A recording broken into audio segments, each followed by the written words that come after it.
Olhem essa data que está aparecendo no meu vídeo. Sabe que dia é comemorado essa data? Nem pensar. Essa data é comemorada o Dia da Consciência Negra. Irei explicar sobre esse assunto. Hoje irei explicar sobre a diáspora africana, escravidão colonial e resistência negra.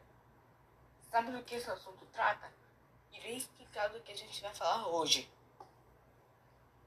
Olá para todos os inscritos, eu sou Israel e irei apresentar sobre o meu trabalho, a diáspora africana, escravidão colonial e resistência negra. Esse capítulo vai estar separado em 3 partes e eu vou ensinar eles com um ponto. Vai ser 3 vídeos com 3 partes e vocês vão ver quando eu vou editar o vídeo. Vamos começar pela parte 1. A escravização de africanos no sistema colonial. A escravidão já era uma prática antiga do continente africano quando os portugueses, no século XV, intensificaram suas relações com a África.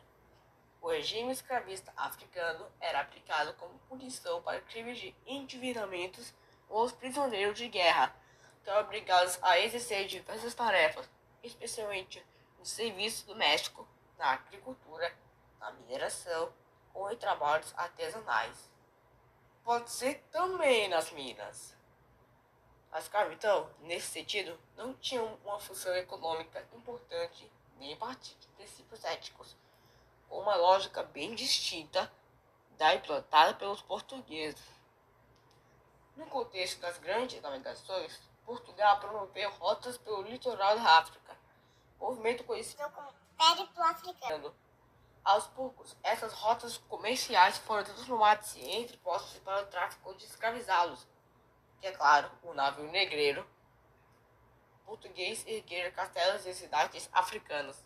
O primeiro foi construído no ano de 1482, na cidade de Umina, em Gana, construindo-se uma imponente construção europeia na África e garantindo acesso fácil a ouro e escravizados. Com a exploração da costa africana, o interesse por metais preciosos e a negociação de pessoas escravizadas intensificaram-se, consolidando-se como práticas frequentes entre portugueses e africanos. Para conseguir escravizados, os traficantes portugueses aliavam-se a alguns povos africanos. Os cativos eram trocados por diversas mercadorias, roupas, tecidos, barras de ferro, armas, joias, tabaco, bebidas alcoólicas, entre outras. Tá vendo essa tabela agora? A tabela fala sobre desembarque de escravizados no Brasil. Veja que no ano de 1853 não há desembarque de escravizados. Isso é por conta do navio negreiro. Nesse comércio estão envolvidos comerciantes europeus, negociantes africanos, chefes militares, lideranças políticas locais e comandantes de grandes reinos que organizavam expedições de captura de pessoas que seriam vendidas ou trocadas em portos e ventorias no litoral africano. Quando capturados, os cativos percorriam longas distâncias a pé até o litoral e de lá embarcavam em navios rumo às Américas. A travessia interior da África até o litoral era bastante violenta e levava muitos africanos à morte antes mesmo de chegar aos portos africanos no Atlântico. Esse negócio do navio negreiro é para maiores de 6 anos. Então, você não pode ver essa imagem. Os africanos morrendo. Continuando. Considerados mercadorias, escravizados formavam a base econômica da sociedade colonial brasileira. Os africanos eram responsáveis pela maioria dos trabalhos braçais da colônia e eram vistos como as mãos e os pés dos senhores de engenho, como afirmou o padre jesuíta André João Antônio. Os cativos africanos trabalhavam muitas horas por dia nas lavouras e produção de açúcar e eram vigiados por um feitor, sofrendo castigos corporais constantes. É isso que eu falei ainda há pouco. Então, se você é maior de 16 anos, você pode ver eles morrendo.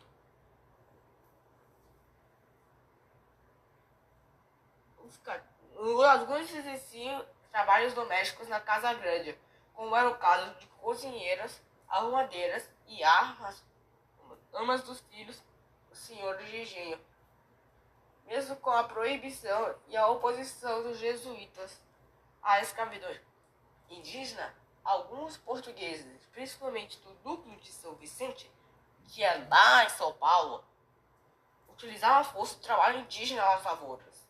No entanto, com a instalação das capitanias hereditárias e o desenvolvimento da lavoura de açúcar, o trabalho compulsório africano teve um crescimento substancial. Pode-se apontar alguns fatores que explicam a opção pela mão de obra africana no lugar do trabalho indígena.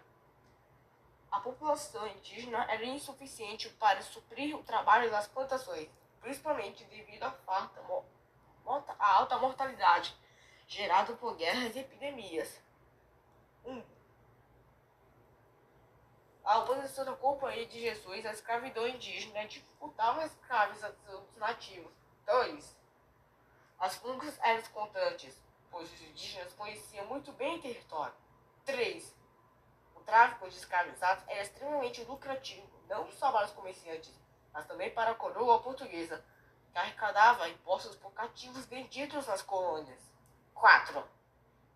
Mesmo com o predomínio do trabalho africano, muitos indígenas continuaram sendo escravizados, sobretudo nas lavouras paulistas e na extração de especiarias no norte brasileiro. Os nativos eram chamados de negros na terra. Então, sabe aquele lugar onde os escravos fugiam? Lá eles chamavam de quilombo, um lugar seguro onde os escravos fugiam, para eles não ser pegos para levar à morte. O tráfico de escravizados e suas consequências. Nas sociedades europeias, africanas e americanas, o tráfico de escravizados teve consequências importantes. Na Europa, a escravização de pessoas garantiu o acúmulo de riquezas e tornou um dos comércios mais lucrativos da modernidade. Os lucros obtidos com ouro, ferro e outras coisas, com a comercialização de escravizados, possibilitou investimentos em grandes transformações, como a Revolução Industrial no século XVIII. No continente africano, as sociedades se desestruturaram. A quantidade de homens, mulheres e crianças reduziu bastante e a economia se desorganizou. Vários reinos africanos passaram a fazer da compra e venda de cativos sua principal atividade econômica. Os que mais lucraram com a prática da escravidão da África foram as lideranças militares, que também servem para a política, que negociavam com os comerciantes europeus e, com lucro, podiam se amar e fortalecer seus exércitos, ameaçando reinos e comunidades sem muitos recursos para se defender.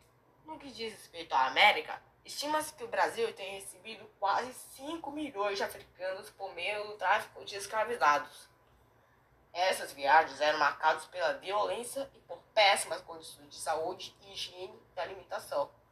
Então, lá dentro da Mineira era muito chato, não tinha nada para fazer. Os negros só morriam por fuga e outras coisas assim, que eu não sei como isso acontece. Os escravizados costumavam ser alocados nos porões dos navios e acorrentados uns aos outros. A quantidade de mortes no trajeto era elevada e uma das principais causas eram as doenças estomacais, provocadas por alimentação inadequada, como se você comer um alimento estragado, você vai ficar com dor de barriga.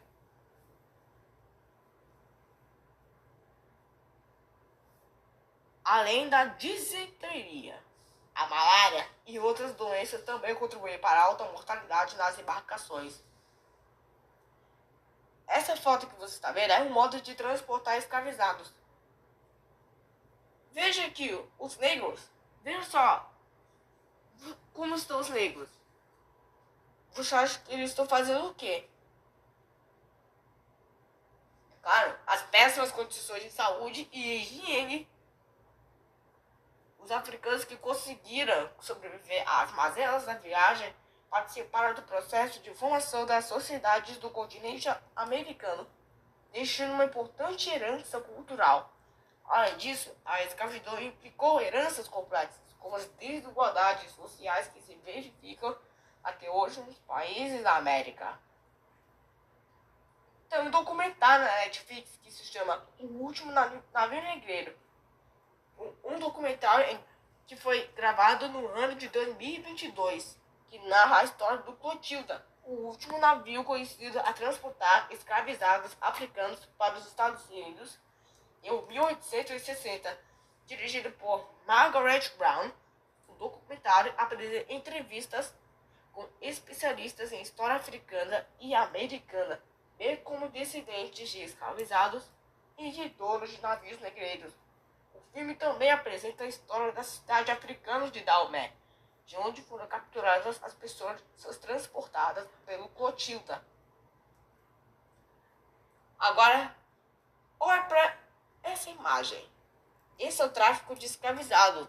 Eles faziam as rotas comerciais pelo navio negreiro, chegaram pela África até a América.